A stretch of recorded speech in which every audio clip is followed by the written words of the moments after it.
So Kellie, what's going on with the real estate market?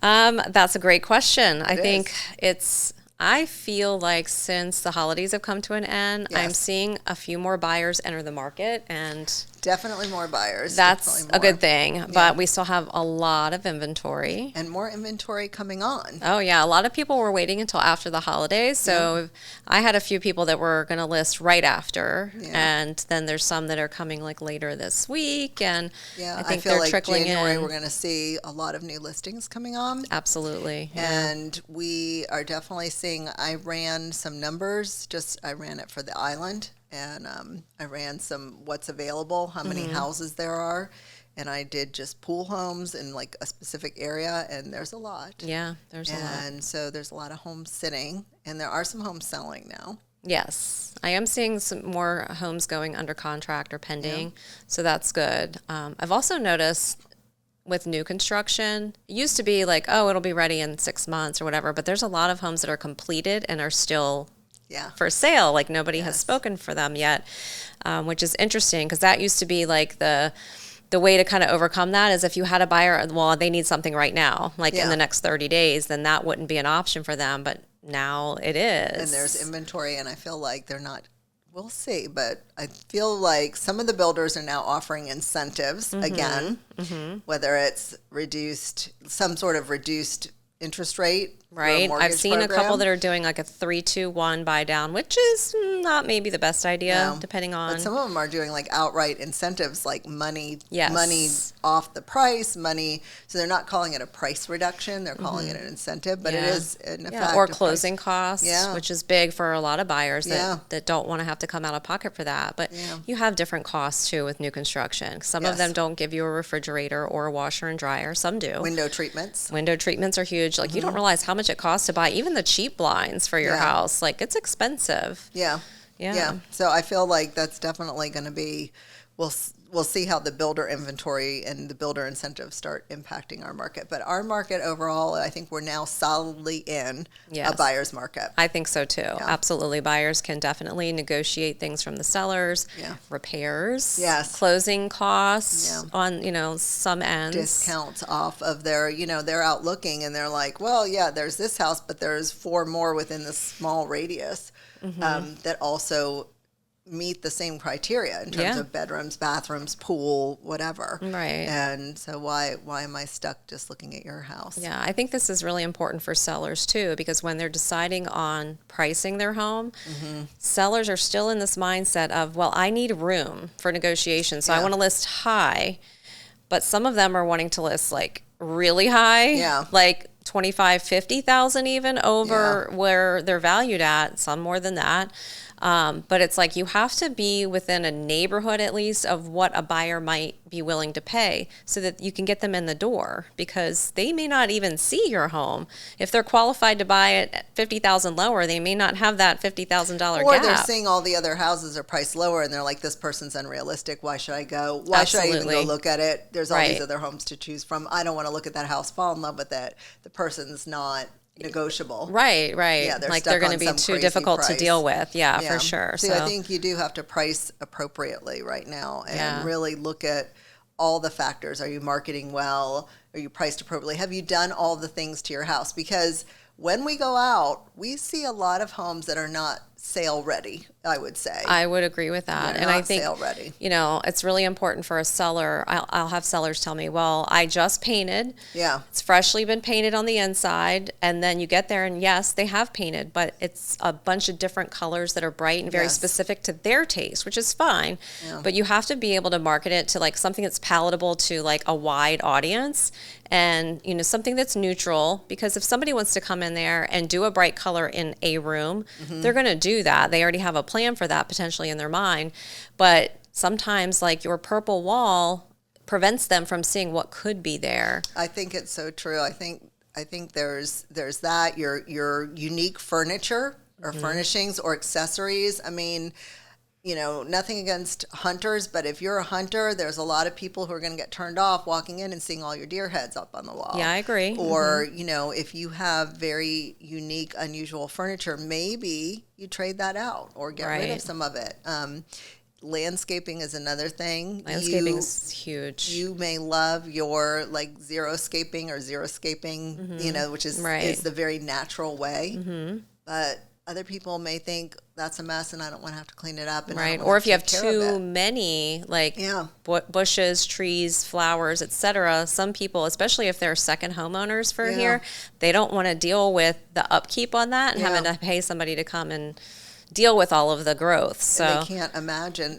It's literally, it's weird when you think about it. Like, why would someone not buy a house because of landscaping or because of paint color or something like that? Well, remember that house you sent last week that was in Boca was $25 million, and the inside, it looked like a fun house. It looked was insane. It looked like you were at an amusement park and went into like some kids like crazy fun house. It was wild. Yeah. I think it's going to end up on that Zillow Gone Wild social media account for sure. One of my friends already. There posted it on her like Facebook or something, and I was like, she doesn't usually post houses. Let me see what this is.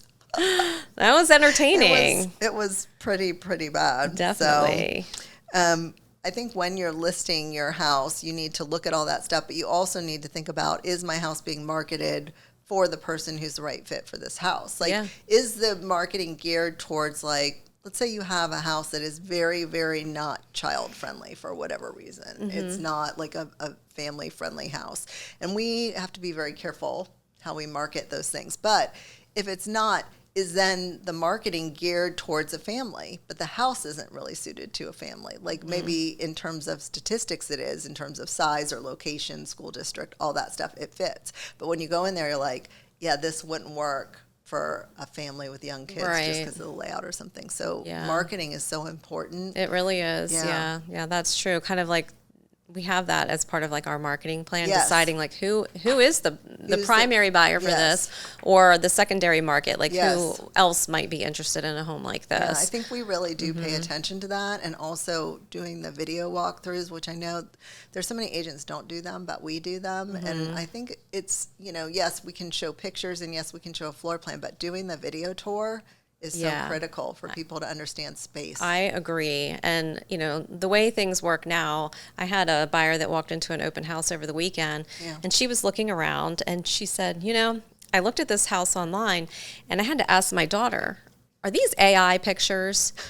They do a really good job with the photography. And if a home like has really nice furniture and it's all color coordinated, it looks professionally staged. Yeah. I feel like it can kind of give like that fakey appearance sometimes. But I had so many people comment on, wow, I really thought that this would be smaller when I actually got here, because you know how those pictures will make it always look bigger. She goes, but quite the opposite. She's like, it actually feels bigger than I thought it would be. Yeah, that's so good. I'm like, well, that's always a good feedback to hear, with our photography. That makes a huge difference too. I think so too. Yeah. So if you're selling your house in a difficult market, you want to make sure you're not just picking an agent because they're your neighbor or your friend or whatever, that they're doing all these things, that they're guiding you sort of in the right direction. I mean, that's our job. And I get that there's an expense to the agent up front. So if you have somebody who's newer, maybe less experienced, or they're a friend, you owe them a favor, they maybe sell a house a year or something like that. They may not have that marketing budget, but you got to figure out a way to make it happen. If you insist on using them,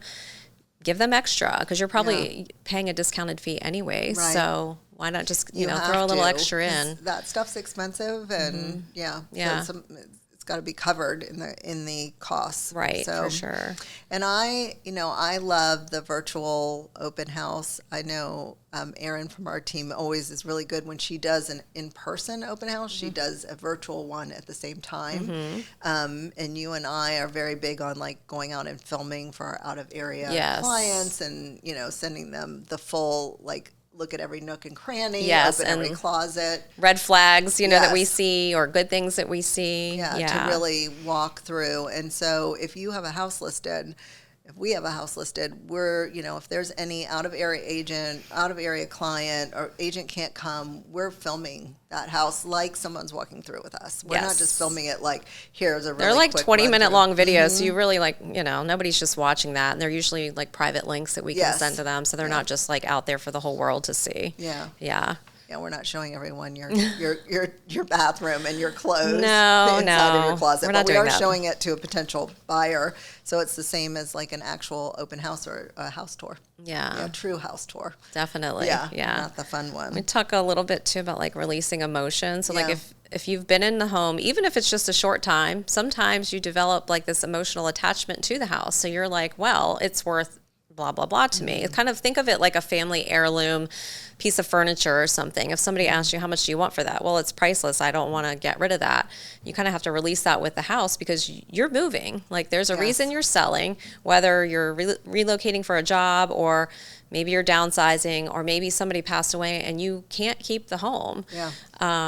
Could be a divorce, whatever the case is. You just kind of have to release that because you tell people this all the time that don't be the highest bidder for your own house. Yes. We just talked about that before. But Absolutely. don't be the highest bidder. Don't be the person who says my house is worth this much. Would you literally pay that amount to buy your house? That's the question. Would you pay that amount today to buy your house today? Because then you're the highest bidder. Then you're literally buying it back. So if someone comes to you with an offer and you say, no, I want this price, it's an unrealistic price, you're saying I would buy it back today for that price, which is more than anyone else would pay. Right. Which is more than anyone else would pay. Yeah. Something somebody else told me when I first was working in real estate was like, you can, statistically speaking, think that your first offer is your best offer. Yeah. Now, that's not always true, but I do think that especially in a slower market where things aren't moving, if you are fortunate enough to get an offer, you should really take a look at that.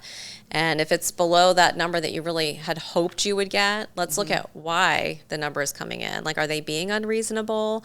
Are they really just trying to get a deal? Are they, do they not understand? Yeah, so kind of looking true. at those comps again. And sometimes what the sold comps are, depending on how long ago they were, doesn't necessarily reflect the current state of the market. 'Cause, You have to look at what's on the market and what's under contract, not just what's sold. Right. Because in a market that's changing, the solds are not telling the whole picture. I agree. And one of the reasons that your first offer is oftentimes your best offer is because all the people who've been looking for a home that yours fits their criteria, they're seeing it when it first comes on, and they're seeing it through either their realtors bringing it to them, they're seeing it on the internet, however they're seeing it, or they're trolling the neighborhood, they see the sign, whatever it is. They're coming as soon as it gets listed. So you're in your first week, 10 days, something like that, all those people are going to come see your house. Yeah. And then they're done. Yeah. Right? They've all seen Absolutely. it. So now all you're having is new people coming on the market. Right. Who haven't been looking because now they're running a new search. So a month in, you've got a much lower pool of people who are looking. Absolutely. And they're like, well, no one wanted to buy it before me. Maybe it's not as good as I thought it was. And then their numbers start going down. Of course, yeah. It's just like when you're making price reductions. If they see that you've done one, they're going to be like, well, there might be more to come. And sometimes I've had buyers who will literally say, we're going to wait that one out. They've dropped the price a couple times. Maybe they'll drop it more. Yeah. Which, sometimes does not work in the buyer's favor. Doesn't always, right, because somebody can come buy it. Absolutely. Or the people who are reducing the price like every 3 days by $1,000 oh or my goodness. $2,000. That's not doing anything for you. That's not. Don't do that. I will Please say don't do too, that. like I had a buyer who sent me a property and it had been on the market for almost 6 months. Yeah. But they finally hit a price that made sense and they were like, let's go see it. Great, let's go see it. So they ended up submitting an offer on it and I had messaged the agent. It was like a weekend. Not all agents communicate on the weekends. That's a whole different story. Yeah. But then on Monday I got word, we had multiple offers. Of course you did. Yeah. Thanks for communicating that to me. Appreciate it. I tried to communicate. You can only do so much. But my point is that you get into that correct price range and then it becomes marketable again. Right. And everybody wants it all of a sudden. So, Right. yeah. And that's another good reason that if you see a home and you like it and it's priced a little high, don't be afraid to put in the offer where it belongs. Yeah, absolutely. Because you don't want to wait until they get their price lowered. And there's always the chance that, let's say it's kind of newer on the market and that offer came in a little low and seller's just not there yet. That doesn't mean they're not going to get there. Right. And so that agent, the listing agent's going to be talking to the sellers and the sellers may say something like, we should have just took that offer. Now we've just been sitting for 4 months. And well, guess what? Let's reach back out. Have they found anything? Right. Are they still looking? Right. Like, what's going on with these people? So, yeah. And in today's market too, I do feel like sometimes sellers will surprisingly, they just put the number out there, but they know, they've been told by their agent, they know what the real number is, and the offer comes in, they're like, we should take that. Yeah, yeah. So sometimes motivation means everything Yeah. when you're working with a seller. Like, how motivated are they really to sell? Yeah. I think that's a big part of it. If they already have somewhere that they're lined up to go, they have a huge motivation for getting there. Yeah. Sometimes they've already bought another house. Right. So And they don't want to hold that. that. Yes, for sure. So some sellers are more motivated than others. And I'll have buyers ask me often, like, well, do you think they'll take this? I'm like, it really depends on how motivated Right. they are and how educated they are too Right. about, what's actually selling and for how much. Yeah. Yeah. So I think so.